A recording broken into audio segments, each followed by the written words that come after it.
So this has been cooking for about half an hour, and you can see the velvety texture that it's starting to come through.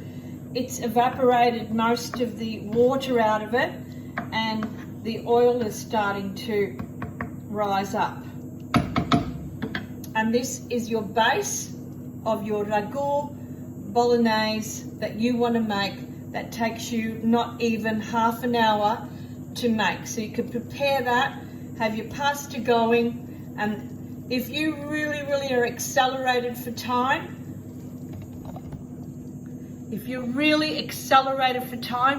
put it on high. As long as the water is evaporated from the tomato sauce, it's ready. It's ready. Have a look. The oil's popping up. And then with this, you can add a dollop of butter